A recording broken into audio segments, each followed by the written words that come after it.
पूरी दुनिया के मीडिया हाउसेस आज की डेट में अफगानिस्तान क्राइसिस को कवर कर रहे हैं और अगर अफगानिस्तान से जो विजुअल्स आ रहे हैं उनको देखा जाए तो एक बार इंसान ये भी भूल जाए कि कोविड-19, कोरोना वायरस, मास्क और वैक्सीन नाम की चीज भी होती है दुनिया में।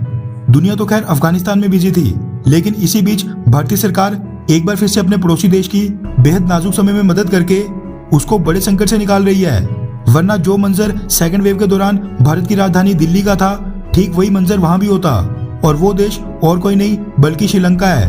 वही श्रीलंका जो चाइना के साथ मिलकर इंडियन ओशियन में भारत की सिक्योरिटी के लिए मेजर थ्रेट बनते जा रहा है। भारत चाइना राइवलरी का फायदा उठाने के चक्कर में चाइना के हाथों पूरी तरह बिक रहा है। दरअसल पिछले कुछ हफ्तों में श्रीलंका में मेडिकल ग्रेड ऑक्सीजन की भारी कमी हो गई थी, जिसको पूरा करने के लिए भारत सामने आया है। और अगर भारत मदद नहीं करता तो श्रीलंका के शहरों की भी ठीक वही तस्वीरें होती जो कुछ समय पहले दिल्ली से निकल कर आ रही थी।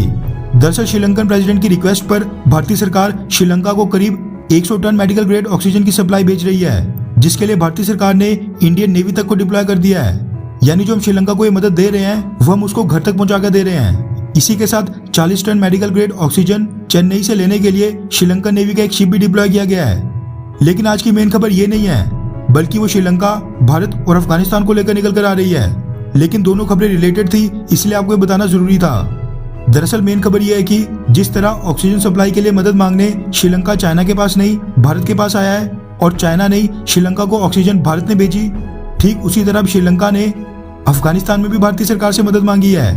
रेफरेंस के लिए आप स्क्रीन पर द स्टेट्समैन मीडिया हाउस के एक आर्टिकल का स्क्रीनशॉट देख सकते हैं, जिसके मुताबिक श्रीलंका ने भारतीय सरकार से रिक्वेस्ट की है कि भारत अफगानिस्तान से भारतीय नागरिकों के साथ साथ श्रीलंका के नागरिकों को भी इवैक्यूएट करके वहां से लाए। हालांकि अफगानिस्तान में फंसे श्रीलंकन नागरिकों की संख्या कुछ ज्यादा नहीं है। वहां पर कुल 86 श्रीलंकन नागरिक फंसे थे, जिनमें से 46 नागरिकों को दूसरे देशों ने इवैक्यूएट कर लिया है। जिसके बाद वहां पर अभी बस 40 श्रीलंकन नागरिक बचे हैं, जिनमें से 20 इमीडिएटली वहां से निकलना चाहते हैं, जबकि बाकी के 20 फिलहाल वहीं रहने वाले हैं। श्रीलंकन सरकार चाहती है कि जो 20 श्रीलंकन अफगानिस्तान से इमीडिएटली बाहर निकलना चाहते हैं, भारत उनको इवैक्यूएट करके लाए। अब मैं ये नहीं कह रहा हूँ कि हम श्रीलंकन को इवैक्यूएट ना करें, ये मैं पूरी तरह जानता हूँ कि हमारी सरकार उनकी मदद जरूर करेगी। हमने उनको वैक्सीन भी दी। उनके एसिड और केमिकल से भरे शिप में जब आग लगी, वो आग बुझाकर वहां से मलबा क्लियर करने में भी भारत ने उनकी मदद की।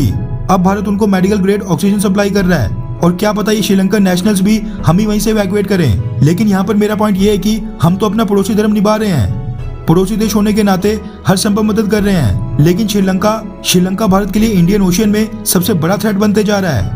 हम्बनटोटा पोर्ट तो उसने पहले ही चाइना के हाथों गवा दिया है, और अब जिस तरीके से वो लगातार चाइना से लोन पे लोन लेते जा रहा है, डर इस बात का है कि वो कोई मेजर पार्ट, रीजन या अपना कोई छोटा मोटा आइलैंड ही चाइना को ना बेच दे, जहां पर कल को चाइना अपनी मिलिट्री और नेवल प्रेजेंस बढ़ा दे।